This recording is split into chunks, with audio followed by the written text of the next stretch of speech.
كان شابا ذا طموح عال، لكن نسبه لم يؤهله لأن يكون بين نخبة الناس. حاول أن ينضم إلى المجتمع الأرستقراطي عبر زواجه، لكن سرعان ما توفيت زوجته وفشل مخططه. حاول أن ينضم للجيش واشترى رتبة عقيد، لكنه طرد منه بعد فترة. وبعد عدة محاولات فاشلة قرر أخيرا السفر إلى فنزويلا، وعاش فيها عدة سنوات ليعود منها أميرا وقائدا عسكريا فذا، وينتقم من الذين رفضوه في البداية. فأسس دولة لا وجود لها بعد أن رسمها على الورق ووضع لها عاصمة وبرلمانا وعملة، وادعى أنه أمير هذه المنطقة التي لا وجود لها سوى في خياله. فخدع بريطانيا بأكملها وباع الأرض لهم. وعندما حقق أموالا طائلة واكتشف أمره، سافر إلى فرنسا ليكرر مخططه ونجح أيضا. إليك قصة الجنرال الاسكتلندي صاحب أكبر عملية احتيال في التاريخ، والمحتال الذي خدع وقتل ونصب ثم نجا.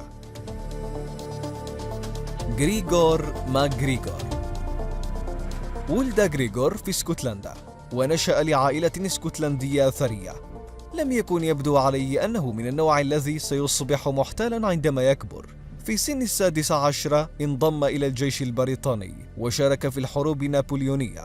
خلال تلك الفترة اشترى لنفسه رتبة كولونيل بحوالي $1000.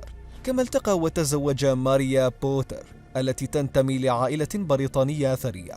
في عام 1810 طرد ماكغريغور من الجيش البريطاني على إثر نزاع بينه وبين أصدقائه، وخلال هذه الفترة توفيت زوجته ووقع في ضائقة مالية بعد أن فقد وظيفته والرعاية من أهل زوجته.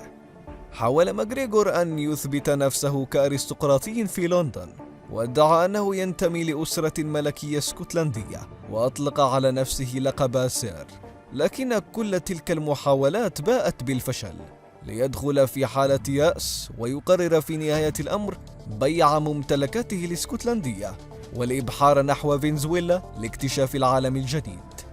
التقى هناك الجنرال فرانسيسكو دي ميراندا، أحد ثوار البلاد وزميل الثائر السياسي الفنزويلي الشهير سيمون بوليفار. شارك ماكغريغور في حرب الاستقلال التي كانت تخوضها فنزويلا، وحقق انتصارات عديدة، وحظي بإشادة كبيرة لشجاعته وقيادته في قتال الإسبان، ليصبح قائد فرقة عسكرية في جيش فنزويلا. في خضم هذا النجاح الكبير، رأى ماكغريغور البالغ من العمر 25 عاما فرصة أفضل للشهرة والثروة.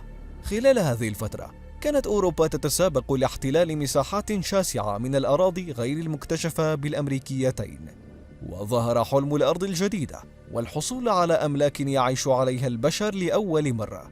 شجع هذا الأمر ماكغريغور من أجل استكمال مخططه من خلال استغلال حاجة الناس. بوياس، الأرض الأسطورية. في عام 1820 عثر ماكغريغور على قطعة أرض مهجورة ومليئة بالآفات على ساحل نيكاراغوا. كانت المنطقة تحت سيطرة شعب ميسكيتو، وهي قبيلة تنحدر من السكان الأصليين الأمريكيين. لم يرى السكان أي فائدة من الأرض التي كان ماكغريغور مهتما بها، لذا وافقوا على التنازل عن قطعة كبيرة منها بحجم ويلز مقابل المجوهرات.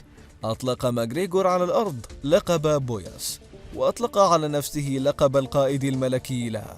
في العام التالي عاد ماكغريغور إلى لندن.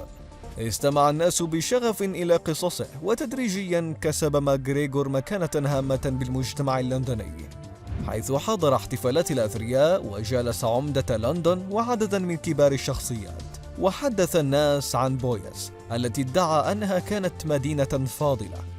أكد ماكغريغور أن السكان الأصليين لم يكونوا ودودين فحسب، بل أحبوا البريطانيين أيضا، وأن التربة هناك ليست خصبة فقط، وإنما تتمتع بظروف معتدلة على مدار العام، مع مناظر جميلة وقطعا شاسعة من البراري في جميع أنحاء البلاد. وقال أن للبلاد عاصمة ذات قباب، مع وجود آليات مثل البرلمان الثلاثي والأنظمة المصرفية وسندات ملكية الأراضي. ولأجل أن يجعل قصته ذات مصداقية، صنع ماكغريغور كميات هائلة من الوثائق ذات المظهر الرسمي، حتى أنه اختلق كتابا إرشاديا مكونا من 355 صفحة للمستعمرة المزيفة بواسطة مستكشف وهمي يدعى كابتن توماس سترينج وايز، وطبع وباع الآلاف من هذا الدليل عبر لندن وأدنبرا. ليبدأ ماغريغور خطوته التالية، وهي افتتاح مكاتب في لندن وأدنبرا لبيع أراضٍ في بوياس مقابل شلينين لكل فدان. اصطف الناس للاستثمار في الأرض الجديدة. رفع ماغريغور السعر إلى 4 شلينات لكل فدان ثم 6. إلى جانب عملية البيع هذا، أدرج ماغريغور عمليات بيعه في بورصة لندن، وباع عملة مزيفة من بنك بويا للمواطنين العاديين، حتى أنه أخبر المستوطنين المتفائلين أنهم يمكنهم استبدال الجنيهات الاسترلينية بدولار بوياس. بعد ذلك شرع ماغريغور في خداعه النهائي والأخير، حيث قام بتنظيم واستئجار رحلتين من المستوطنين إلى بوياس، وبلغ عدد المسافرين 200 مستوطن. عندما وصلوا إلى المكان المزعوم صدم المسافرون بما رأوا، فلم يجدوا شيئا سوى مستنقعات وغابات عذراء غير مأهولة.